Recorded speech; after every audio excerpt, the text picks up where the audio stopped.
once again to the Moji Math and Science.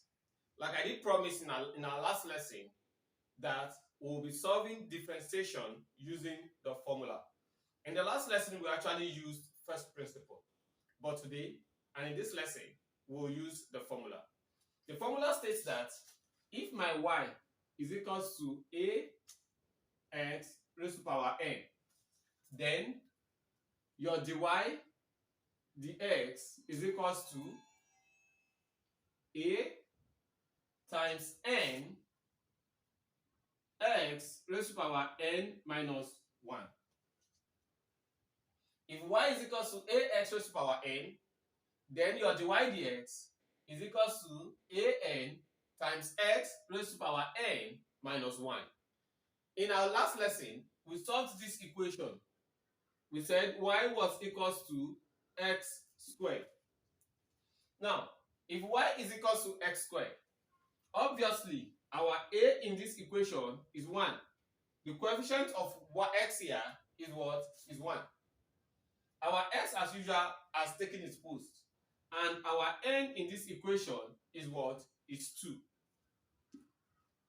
So that my dy dx will be equals to a, which is 1, times your n, which is what? 2, times your x. Now your x will be raised to power n, which is 2, minus 1. With this, our dy dx will be equals to 1 times 2, that's 2x, raised to power 2 minus 1, that's 1, that's 2x. Let's see the second question we took in our last lesson. We also solved for y is equals to x raised to power 3.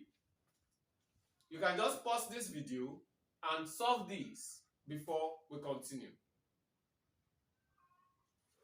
Now, our a once again is the same thing as 1 because the coefficient of x here also is what? Is 1. And our n in this equation is what? Is 3. So that my dy dx from our formula will be a, which is 1, times the coefficient of x, n, which is 3, times x raised to power 3 minus 1. Dy dx is equals to 1 times 3, that's 3, x, 3 minus 1, that's what? That's 2. Quite easily done. The formula makes it a lot easier. If you have questions, please do not hesitate to use our comment section. And if this is your first time you are coming to our channel, please use the subscribe button to subscribe to our channel. Thank you.